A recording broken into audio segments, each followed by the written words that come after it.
Pricing your home correctly makes a huge impact on how quickly it's going to actually sell and for how much money it's going to sell for.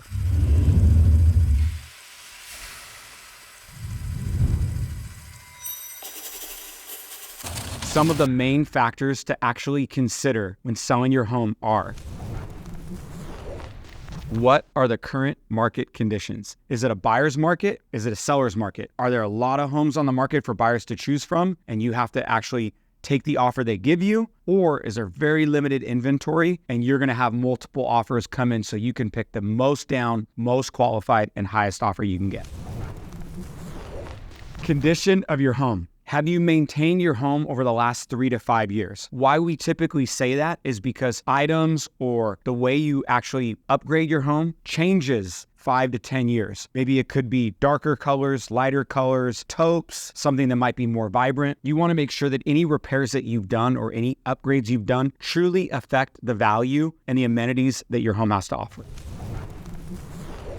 Comparable sales. Are you basing it on something that actually sold recently, a long time ago, or are there no comps in the area to support the value you want? Take into consideration if what you're trying to sell has a basis of what's sold for in the past, or maybe is currently in escrow and for sale right now.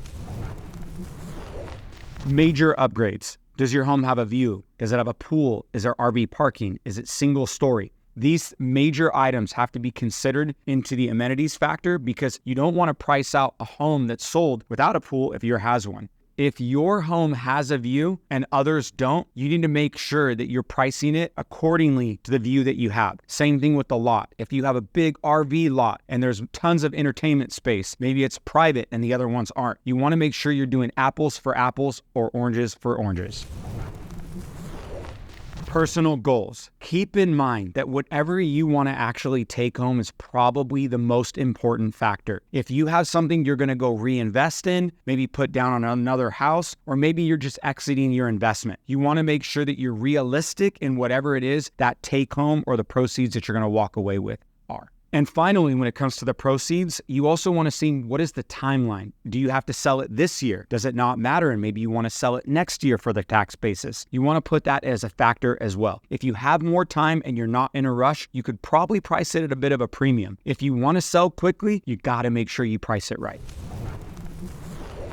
So how do you price your house? A lot of times you want to do what's called a CMA, a comparative market analysis. In California, it's a state that basically uses other sales to value your sale. So instead of building costs or replacement value, what we use is something that is, what is your neighbor selling for? What did your neighbor's neighbor sell for? You want to make sure that you're linking up with a real estate agent or a professional that knows how to accurately price your house for a CMA to look at square footage, amenities, and overall sales price.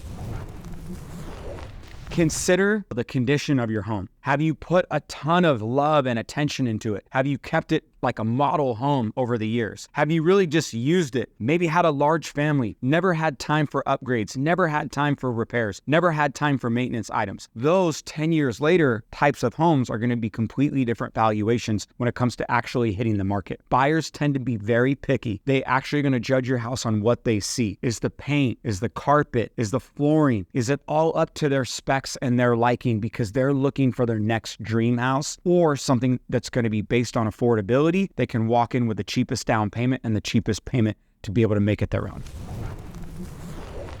You also want to set a realistic price. Part of the art of pricing a house is making sure you don't price it too much over, because if you do, it's going to sit on the market, it's going to get aged, it's going to get a little stale. But if you know it's worth it and you can back it up by maybe the upgrades or the amenities that it has, you can price it at that premium. Either way, you want to make sure it's priced right to get as many buyers or prospective clients in the door. And you always, as the seller, have the option to say no. You can take the offer, you can counter it, you can make sure that you find the right best fit for your house.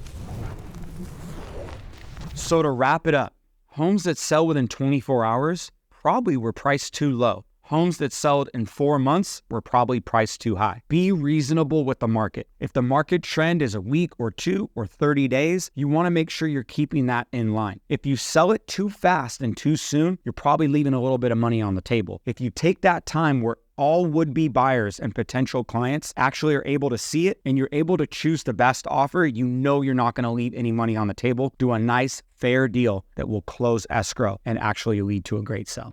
So for more information like this, more tips, tricks, and ins and outs on how to make the most of your real estate, subscribe, follow us, DM, we're happy to help.